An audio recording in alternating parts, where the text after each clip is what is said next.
بات کریں بھائی. السلام علیکم ورحمۃ اللہ. وعلیکم السلام ورحمۃ اللہ. بات کریں.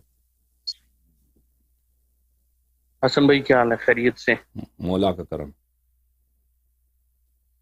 اچھا حسن بھائی، آپ سے میں نے ایک سوال کرنا تھا. جی. سوال میرا یہ تھا کہ یہ جو ہمارے اہل تشیع بھائی ہیں، ان میں اکثر یہ مطلب ہم نے آبزرو کیا، ہم ساتھ بھی رہے ہیں کافی، ہم نے یہ چیز دیکھی ہے کہ یہ جو ہے وہ لعنت وغیرہ اور گالی گلوچ، جن کو جو یعنی کہ اہل سنت کے مقدسات ہیں ان پر یعنی کہ ایک دم سے کر دیتے ہیں. تو حالانکہ ناج البلاغہ میں حضرت علی علیہ السلام کا خطبہ موجود ہے جس میں انہوں نے جنگ صفین میں اہل صفین پر وہ جو ہے عام نا مسلمانوں سب و کو شت عام گالی مسلمانوں گلوچ کرنے سے منع فرمائے. عام مسلمانوں کو جی گالی نہیں دینا چاہیے نا. وہ عام لشکریوں، وہ بیچارے لشکر والے تھے نا، لشکر والے تھے، لشکر والے لشکر والوں کو گالی دیتے تھے. وہ معاویہ کی تو بات نہیں ہو رہی تھی نا. اصل ہاں. یعنی کہ جو ان کے ساتھ سپورٹرز آئے ہوئے تھے معاویہ کے ساتھ، ان کو آپ کے بقول ان کو گالی دینا بھی ناجائز ہے. ان کو ہاں، یعنی اگر کہ کوئی نادان آدمی ہے، نافہم آدمی ہے، وہ اس کو معاویہ کیا کرتا تھا؟ معاویہ تو جھوٹ ہی کہہ کے نا ان کو لے کے آتا تھا جنگ میں کہ امیر المومنین علیہ السلام کافر ہیں، امیر المومنین علیہ السلام دشمن رسول ہیں صلی اللہ علیہ وسلم، امیر المومنین علیہ السلام نے عثمان کو مظلوم قتل کیا ہے. جھوٹ کہہ کے تو لاتے تھے. وہ بیچارے اکثر ان کو جاہل لوگ تھے، ان کو پتہ نہیں تھا. ٹھیک ہے نا. ان لوگوں کو سمجھانا چاہیے، ان کو گالی نہیں دینا چاہیے. لیکن خود معاویہ جو ہے یہی اصل امیر المومنین علیہ السلام معاویہ کو لعنت بھی کرتے تھے، ان کو برے الفاظ سے ذکر بھی کرتے تھے. ٹھیک ہے. اچھا حسن بھائی، اصل میں یہ خطبہ جو ہے نا، اس میں جیسے ظاہری الفاظ سے یہ پتہ چلتا ہے کہ حضرت علی علیہ بھائی چھوڑو السلام خطبے کو. براءت کرنا جی دشمن اہل بیت علیہم الصلوۃ والسلام سے یہ ایمان کا جزو ہے.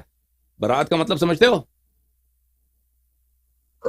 بیزاری، بالکل. وہ تو ایک اللہ تعالیٰ قرآن پاک میں تو آپ کیسے آپ جو ہے کیسے بیزاری کریں گے؟ بیزاری کا اظہار کریں گے؟ آپ مجھے سمجھائیے، سر وہ تو آپ بیزاری کا اظہار حسن بھائی کیسے کریں گے؟ ہیں؟ میں نہیں کہتا عام نہیں، مسلمان جو لعنت تک جاہل ہیں ان سے آپ بیزاری کا، جو اہل بیت علیہ السلام کے دشمن ہیں، جو قاتل ہیں اہل بیت علیہ السلام کے، جو رسول پاک صلی اللہ علیہ وآلہ وسلم کے دشمن ہیں، ان سے آپ بیزاری ادب کے ساتھ بیزاری کریں گے؟ حسن بھائی ادب کے ساتھ تو نہیں چلے، لعنت تک تو بات ٹھیک ہے، اب مان لیتے ہیں، لیکن لعنت سے آگے مثلا کہتے ہیں کہ یہ کتے سے بھی بدتر ہیں، اس طرح کے الفاظ. آپ مجھے بتائیے کہ آپ بیزاری کا صرف لعنت کے ساتھ کریں گے یا لعنت کے علاوہ بھی کریں گے اس کو؟ حسن بھائی وہ بالکل ٹھیک ہے، لیکن مولا علی علیہ السلام کی تعلیم کو ہم نے فالو کرنا ہے نا، ہم اپنی طرف سے تو دین تو میں مولا نہیں امیر المؤمنین علیہ الصلوۃ والسلام نے وہ عام مسلمانوں کے لیے کہا ہے. بھائی میں اردو میں تو کہہ رہا ہوں آپ سے، معاویہ کے لیے نہیں ہے، وہ عام مسلمانوں کے لیے ہے کہ ایک عام مسلمان بیچارہ دھوکے میں ہے، اس کو پتہ نہیں ہے. مثلا آپ کا پڑوسی ہے، آپ کا جاننے والا، آپ کا دوست ہے، کلاس فیل ہے، وہ اس کو کیا معلوم تاریخ اسلام کا؟ آپ اس کی لعنت کرنا شروع کر دیں، وہ اس کا کوئی فائدہ ہی نہیں ہے، اس کا اتنا قصور بھی نہیں ہے، اس کو پتہ نہیں ہے، جاہل آدمی ہے. لیکن آپ اس کو پیار سے، محبت سے، اشاروں سے، کنایات سے. بھائی مجھ سے مناظرہ نہ کرو، اور مجھ سے مناظرہ نہ کرو، تم چپ کے سن لو. تم اس کو پیار سے، محبت سے سمجھا دو، ٹھیک ہے نا. لیکن آپ مقدسات کی بات کر رہے ہیں، آپ نے ان کو مقدس بنا دیا.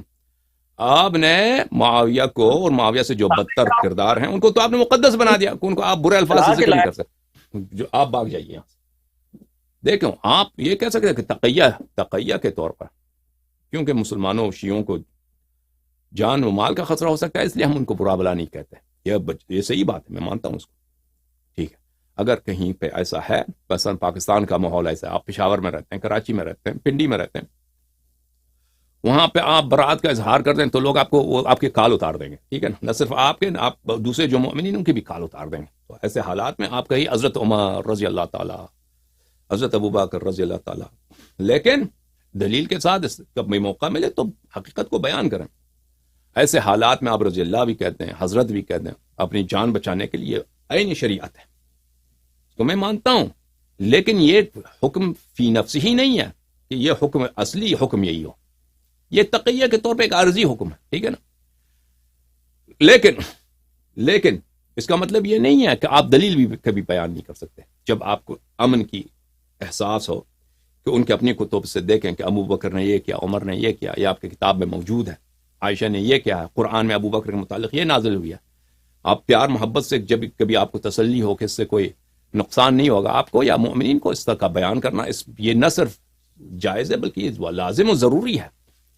اور ہمارے آج کے دور کا المیہ یہ ہے کہ ہمارے جو شیعہ مجتہدین ہیں، شیعہ حجج الاسلام ہیں، معممین ہیں، انہوں نے اسی بات کا نام رکھا ہے مقدسات کو گالی دینا.